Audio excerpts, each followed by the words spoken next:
buenos días a todos. Hoy es jueves, día 22 de abril. Estamos en la semana tercera del tiempo de Pascua. Cristo vivo y resucitado es nuestra luz, nuestra esperanza, nuestra alegría. Hoy, como todos los jueves, decimos de él que es jueves eucarístico y sacerdotal. Siempre una invitación a valorar, a cuidar la celebración de la Eucaristía, a tener un trato muy amable, muy continuo, muy perseverante con Cristo en la Eucaristía, en el Sagrario. Si podemos hacer un ratito de adoración eucarística, mejor que mejor, ¿eh? Nunca maduraremos suficientemente lo que significa la Eucaristía en nuestra vida. Precisamente a lo largo de esta semana estamos leyendo el capítulo del pan de vida en el Evangelio de San Juan. Es un buen motivo pues para tomar este capítulo entero y leerlo pausadamente, hacer oración con él, ponernos delante del Señor. Y decimos también sacerdotal porque seguimos necesitando que Dios envíe obreros a su mies. Seguro que vocaciones, llamadas, hay muchas, pero quizá lo que falla es el audífono, es la oreja, es la voluntad, la libertad y la animación de los que reciben esta llamada del Señor. Por eso, una invitación también a las familias a que cuiden, valoren y crean en la vocación sacerdotal de alguno de sus hijos. Y si Dios les llama, pues bendito sea Dios, es un regalo de Dios el que haya un sacerdote en una familia, ¿no? Y para la Iglesia es un gran don, uno de los mayores dones que Jesucristo hace a su Iglesia. Ser sacerdote es ser servidor, es aquel que se entrega en total disponibilidad y lo hace con alegría, con entusiasmo, creyendo de verdad lo que celebra, lo que vive y tratando de transmitir ese entusiasmo por Cristo, por el Evangelio, por la Iglesia, en todo lo que hace y dice. Pidamos por las vocaciones sacerdotales, por los seminarios, los seminaristas que se preparan al sacerdocio. No dejemos de rogar al Señor por ello. Evangelio de hoy, Juan 6, 44 al 51. Nadie puede venir a mí si el Padre que me ha enviado no lo atrae. En los profetas está escrito, serán todos discípulos míos. Todo el que escucha las enseñanzas del Padre viene a mí. He aquí un pensamiento muy sutil. Sin entrar en ninguna controversia, Jesús afirma que buenamente y claramente también. Y el papel de la gracia, iniciativa divina. Y el papel de la libertad, correspondencia humana. Ambos dos se necesitan. Ambos dos son importantes. La iniciativa divina, por supuesto, que es la que nos precede siempre y la que nos acompaña siempre. Y la libertad, porque una persona atada o esclavizada no sería una respuesta válida, ¿no? Todos serán instruidos por Dios, la acción de Dios. Todo el que escucha al Padre, aquí está la parte del hombre, ¿no? Ambas acciones son necesarias. Nadie puede venir a mí si el Padre no le trae. Sería falso tomar esta fórmula en un sentido restrictivo, como si Jesús quisiera decir, son pocos los atraídos. De hecho, Jesús dice inmediatamente, todos, subrayamos, todos son instruidos por Dios. En realidad Jesús pone de relieve la necesidad absoluta de la gracia. Es necesaria una iluminación interna de Dios para comprender las cosas de Dios, para venir a Cristo, para tener fe. Pero a esta iluminación divina, dada a todos, el hombre puede siempre resistir. Solo aquellos que consienten en escuchar al Padre vienen a Jesús. Es el gran misterio de la responsabilidad libre del hombre. Señor, ¿te escucho yo? ¿Te respondo? ¿Me dejo instruir y atraer por ti? Nadie ha visto al Padre sino aquel que viene de Dios. Ese ha visto al Padre. Jesús pretende aportarnos algo más que una ideología. De hecho, no pretende aportarnos ideología. Él, persona viva. Es la irrupción en la historia humana de la persona divina. Él afirma venir de Dios. Él afirma ser el único que ha visto a Dios. Por Jesús estamos introducidos verdaderamente en el dominio de Dios, en el conocimiento de Dios, y le veremos y viviremos con Él para siempre. El que cree en mí tiene la vida eterna.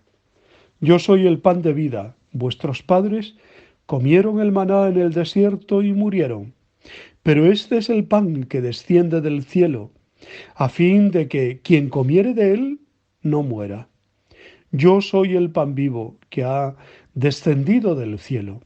Quien come de este pan vivirá eternamente. El primer libro de la Biblia, el Génesis, afirma que Dios había hecho al hombre para la inmortalidad, pues estaba en un jardín donde había el árbol de la vida.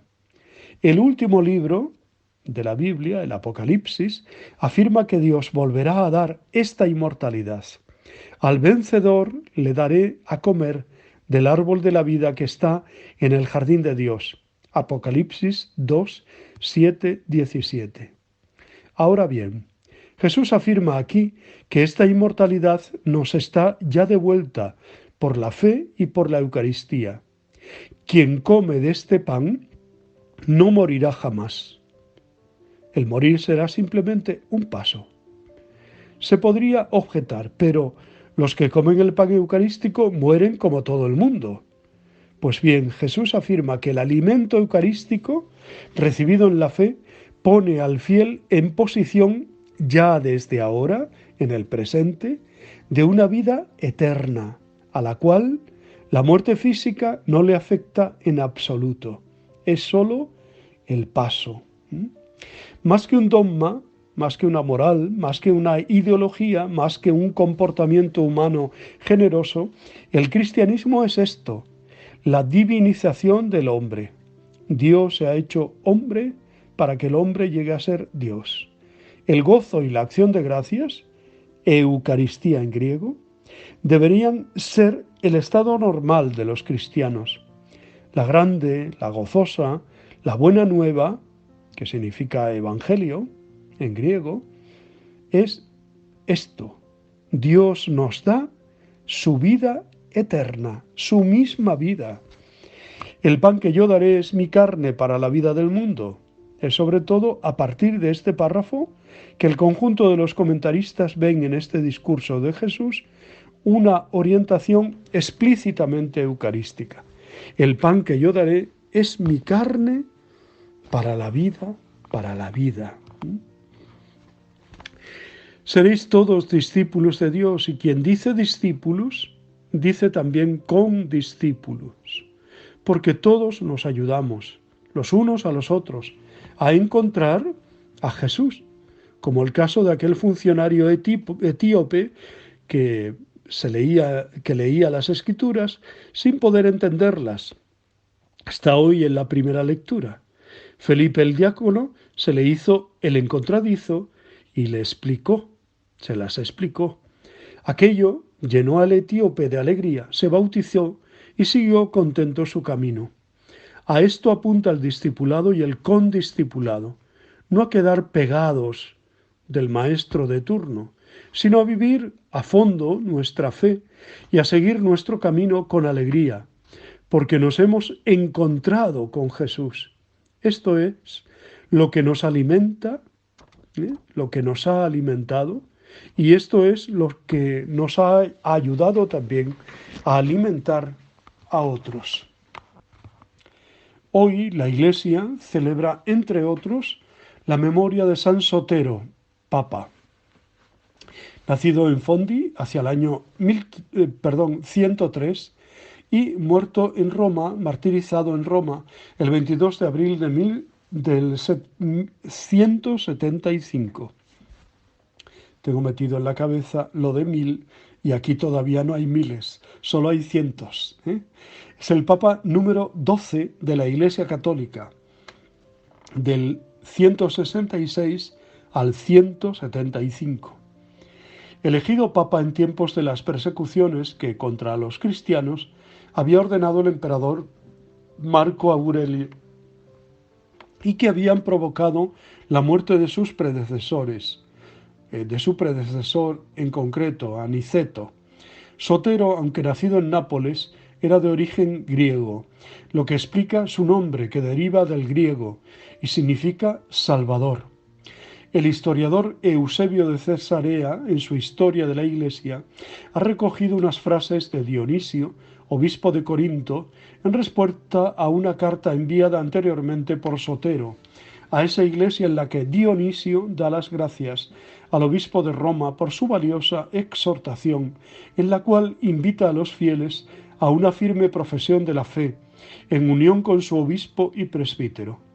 San Dionisio añade que la carta del Papa habrá de ser leída durante la celebración litúrgica, junto con la primera epístola de Clemente. Algunos estudiosos afirman que aunque aparentemente la carta de Sotero a los corintios se ha perdido, es posible que pudiera identificarse con la llamada segunda epístola de Clemente. De este Papa, de Sotero, no tenemos mayores noticias o referencias a su pontificado, aunque sabemos que se enfrentó a la herejía de Montano y al pesimismo inherente en la misma, así como que cursó varios decretos, entre los cuales había uno en que prohíbe a las monjas tocar los vasos y los corporales y proporcionar el incienso en cualquier oficio sagrado.